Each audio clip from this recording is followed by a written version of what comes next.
Hi and welcome to this latest podcast from 1914 to 1918 war.com.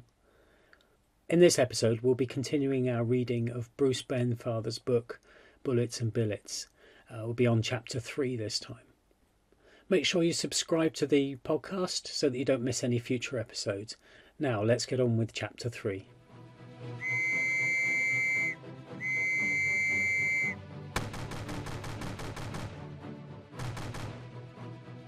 Everything you hold worthwhile is at stake. Nur durch starke Berührung mit der See können wir den für uns nötigen, weltumspannenden Geistgenot von Gewinn. Look, that French girl, give me this bunch of flowers. Mercy, man, Billy. Chapter 3. Those Plug Street trenches, mud and rain, flooded out, a hopeless dawn. An extraordinary sensation, the first time of going into trenches. The first idea that struck me about them was their haphazard design. There was no doubt some very excellent reason for someone or other making the trenches as they were, but they really did strike me as curious when I first saw them. A trench will perhaps run diagonally across a field, will then go along a hedge at right angles, suddenly give it up and then start again 50 yards to the left in such a position that's bound to cross the kitchen garden of a shattered chateau, go through the greenhouse and out into the road. On getting there it henceforth rivals the ditch at the side in the amount of water it can run off into a row of dugouts in the next field. There's apparently no necessity for a trench to be in any way parallel to the line of your enemy. As long as he can't shoot you from immediately behind, that's all you ask. It was a long and weary night, that first one of mine in the trenches. Everything was strange and wet and horrid. First of all I had to go up and fix my machine guns at various points and find places for the gunners to sleep in. This was no easy matter, as many of the dugouts had fallen in and floated off downstream.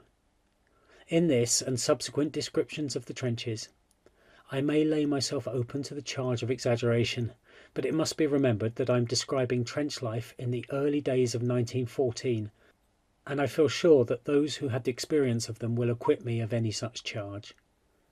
To give a recipe for getting a rough idea, in case you want to, I recommend the following procedure. Select a flat 10-acre ploughed field so sited that all the surface water of the surrounding country drains into it. Now cut a zigzag, about 4 feet deep and 3 feet wide, diagonally across. Dam off as much water as you can so as to leave about 100 yards of squelchy mud.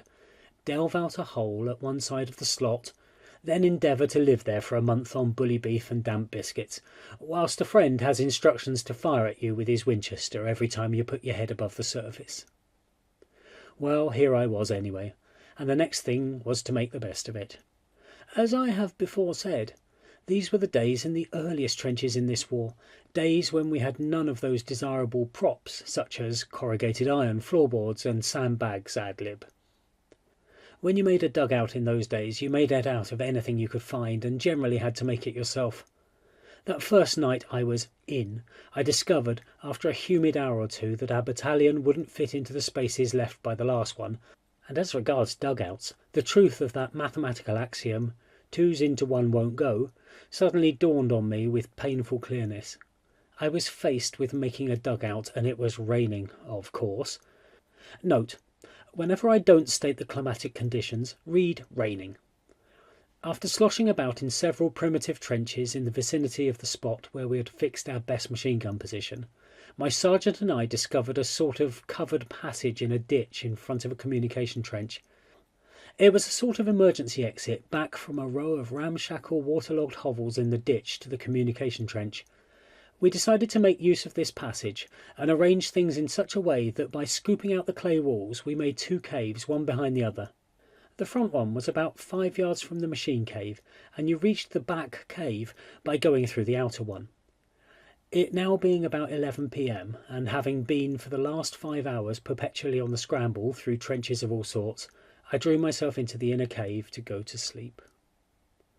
This little place was about 4 feet long, 3 feet high and 3 feet wide. I got out my knife, took a scoop out of the clay wall, and fishing out a candle end from my pocket, dug it into the niche, lit it, and a cigarette, I now lay down and tried to size up the situation and life in general. Here I was in this horrible clay cavity somewhere in Belgium, miles and miles from home, cold, wet through and covered with mud. This was the first day, and so far as I could see, the future contained nothing more but repetitions of the same thing or worse. Nothing was to be heard except the occasional crack of the sniper's shot, the dripping of the rain, and the low murmur of voices from the outer cave. In the narrow space beside me lay my equipment, revolver, and a sodden packet of cigarettes, everything damp, cold and dark, candle-end guttering. I think suddenly of something like the Empire or the Alhambra, or anything else that's reminiscent of brightness and life, and then swish, bang, back to the reality that the damp clay wall is only 18 inches in front of me, and that here I am, that the Boche is just on the other side of the field, and there doesn't seem to be the slightest chance of leaving except in an ambulance. My machine gun section for the gun nearby lay in front of the cave, a couple of feet from me. Their spasmodic talking gradually died away as one by one they dropped off to sleep. One more indignant, hopeless stare at the flickering candle end, then I pinched the wick, curled up and went to sleep. A sudden cold sort of peppermint sensation assailed me. I awoke and sat up. My head cannoned off the clay ceiling, so I partially had to lie down again. I attempted to strike a match, but found that the whole box was damp and sodden. I heard a muttering of voices and a curse or two in the outer cavern, and presently the sergeant entered my sanctum on all fours. "We're being flooded out, sir. There's water a foot deep in this place of ours." "Ah, that explains it." I feel all around the back of my greatcoat and find I've been sleeping in a pool of water. I crawled out of my inner chamber, and the whole lot of us dived through the rapidly rising water into the ditch outside. I scrambled up to the top of the bank and tried to focus the situation. From inquiries and personal observation, I found that the cause of the tide rising was the fact that the engineers had been draining the trench, in the course of which process they had apparently struck a spring of water. We accepted the cause of this disaster philosophically, and immediately discussed what was the best thing to be done. Action of some sort was urgently necessary, as at present we were all sitting on the top of a mud bank of the ditch in the silent steady rain, the whole party being occasionally illuminated by a German star shell. More like a family sitting for a flashlight photograph than anything else. We decided to make a dam. Having found an empty ration box and half a bag of coke, we started on the job of trying to fence off the water from our cave. After about an hour's struggle with the elements, we at last succeeded, with the aid of the ration box, the sack of coke, and a few tins of bully, in reducing the water level inside to 6 inches. Here we were, now wetter than ever, cold as polar bears, sitting in this hygroscopic catacomb at about 2 a.m. We longed for a fire. A fire was decided on. We had a fire bucket. It had started life as a biscuit tin. A few bits of damp wood, but no coke. We had some coke, I'm sure. Why, of course, we built it into the dam. Down came the dam, out came the coke, and in came the water. However, we preferred the water to the cold, so finally, after many exasperating efforts, we got a fire going in the bucket. 5 minutes bliss followed by disaster. The fire bucket proceeded to emit such dense volumes of sulphurous smoke that in a few moments we couldn't see a lighted match. We stuck it a short time longer, then one by one dived into the water and out into the air, shooting out of our mud hovel to the surface like snakes when you pour water down their holes. Time now 3 a.m, no sleep. Rain, water, plus smoke. A board meeting held immediately decides to give up sleep and dugouts for that night. A motion to try and construct a chimney with an entrenching tool is defeated by 5 votes to 1. Dawn is breaking. My first night in the trenches comes to an end.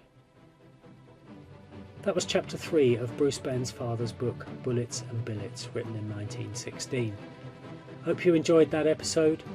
Be sure to give us a nice review and subscribe to the podcast so that you don't miss any future episodes.